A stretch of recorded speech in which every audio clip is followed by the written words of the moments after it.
మార్వాడీల వల్ల మా చిరు వ్యాపారస్తులు నష్టపోతున్నారు అని చెప్పి ఎంత నిజమో అని ఆరోపణలో లేకపోతే నిజాలో జరుగుతున్నాయో అట్లా దాని మీద ఒక పాట తీసుకొచ్చిన అన్న లిరిక్స్ రాసిండు. అసలు ఆ పాట ఏంది, అసలు ఎందుకు రాయాల్సి వచ్చింది, ఎప్పుడు రాసిండో అన్న కనుక్కుందాం. అన్న అసలు మీరు ఆ పాట ఎప్పుడు రాసిండ్రు అన్న? అది చాలా రోజులకి అయితే కింద రాసినటువంటి పాట.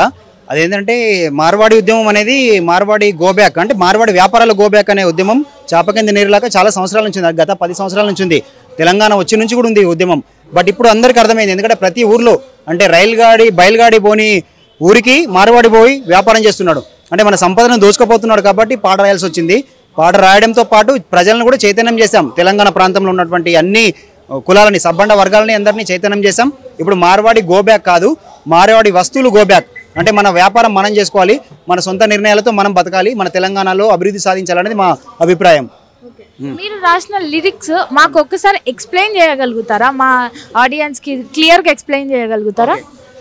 మార్వాడి మంది కొంప ముంచినోడా, మార్వాడి గలీజుదందా నేర్చినోడా, మార్వాడి తెలంగాణ ముంచినోడా, మార్వాడి బ్రిటిషోడి వారసుడా అని రాయాల్సి వచ్చింది. ఈ పాటలో చిన్నపాటి పాటకే మొత్తం బెంబెలెత్తిపోయి గోరెడ్డి రమేష్ అన్నను అరెస్ట్ చేయడం జరిగింది.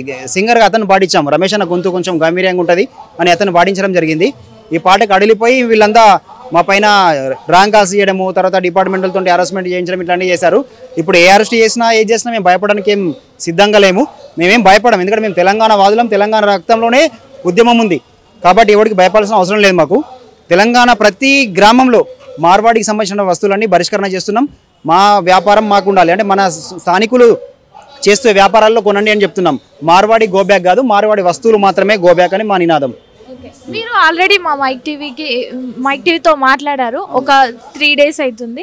దాని తర్వాత ఎట్లుందన్న? అంటే ఉద్యమం ఇంకా ముందుకు పోయినా ఇంకా ఎవరైనా మీకు కాల్ చేయడము, బెదిరియడాలు అట్లాంటివి ఏమైనా జరిగినాయా? అంటే కొన్ని బెదిరింపుకాలు వస్తుంటాయి. బెదిరింపుకాలు వచ్చినది నా స్వార్థం కోసం చేసే పని కాదు. ఇది యాక్చువల్గా ఏదైతే తెలంగాణ రాష్ట్రం కోసం చేసే పని. ఇది ఇక్కడ తెలంగాణ సంపద బాగుండాలంటే యువతకు ఉపాధి అవకాశాలు రావాలా.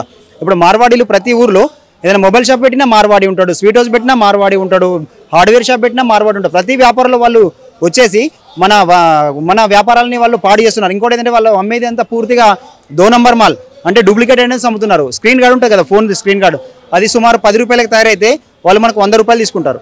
అంటే ఒక 20 రూపాయలు తీసుకుంటే ఏం కాదు, కానీ 100 రూపాయలు తీసుకుని మనపైనే పెత్తనం చెలాయిస్తూ ప్రతి ఐటమ్ ఇక ఒకటేనే కాదు అన్ని రకాల ఐటమ్స్ కల్తీ చేశారు. అందుకోసం మేము ఏంటంటే గవర్నమెంట్ని రిక్వెస్ట్ ఏం చేస్తున్నామంటే తెలంగాణ యువకులకు ఉపాధి అవకాశాలు రావాలి, ఒక సబ్సిడీ లాంటి లోన్స్ ఇవ్వాలి. తెలంగాణ యువతకు ఉపాధి వస్తే తెలంగాణ రాష్ట్రం జీడిపి పెరుగుతుంది, రాష్ట్రం బాగుపడుతుంది. ఇక్కడ నిరుద్యోగం కూడా సమస్య పోతుంది. నిరుద్యోగులు ఎందుకు ఇప్పుడు ఫైట్ చేస్తున్నారంటే వాళ్ళకు అటు జాబ్ రావట్లేదు, ఇటు బిజినెస్ లేదు, 2 లేవు కాబట్టి చేస్తున్నారు. ఆ నిరుద్యోగ వ్యవస్థ కూడా సద్దుమణిగిపోతుంది. మేము అందుకే ముఖ్యమంత్రి రేవంత్ రెడ్డి గారికి రిక్వెస్ట్ చేస్తున్నాం, తెలంగాణ యువతకు ఉపాధి కల్పించాలంటే కొన్ని లోన్స్ ఇవ్వండి అని మేము అడుగుతున్నాం. దీని తర్వాత తెలంగాణ రాష్ట్ర ప్రభుత్వం ఏమన్నా స్పందించిందా? మీతో స్పందించలేదు, కానీ జనాల నుంచి స్పందన అయితే చాలా అద్భుతంగా ఉంది. ఒక 90% జనాల స్పందన ఉంది. మన కుల వృత్తులన్నీ బాగుపడాలా, మన సబ్బండ వర్ణాలందరూ బాగుపడాలా అని అన్ని రకాల కులాల నుంచి మాకు ఫోన్లు వస్తున్నాయి. రెండేది ఏంటంటే మేము మార్వాడి వ్యవస్థను ఒకదాన్ని వ్యతిరేకిస్తున్నాం. మనం అందరం బాగుపడాలని కోసమే మా ప్రయత్నం. ముఖ్యమంత్రి రేవంత్ రెడ్డి గారికి కూడా కలిసి ఒకసారి మెమోరాండం ఇవ్వాలనుకుంటున్నాం. అక్కడ ఇవాళ సోమాజిగూడ ప్రెస్ క్లబ్లో జరుగుతున్నటువంటి మీటింగ్ కూడా అంటే మేధావులు, కవులు, కళాకారులు తెలంగాణ రాష్ట్రాన్ని అభివృద్ధిలోకి తీసుకురావడం కోసం మా ప్రణాళిక అనేది స్టార్ట్ చేశాం. ఈ ప్రణాళిక ద్వారా తెలంగాణ రాష్ట్రం అభివృద్ధిలోకి వస్తుంది. మన వ్యాపారాలు మనం చేసుకోవాలి, మన సంపదను మనం పెంచుకోవాలి, మనం అభివృద్ధిలోకి రావాలనేది మా నినాదం.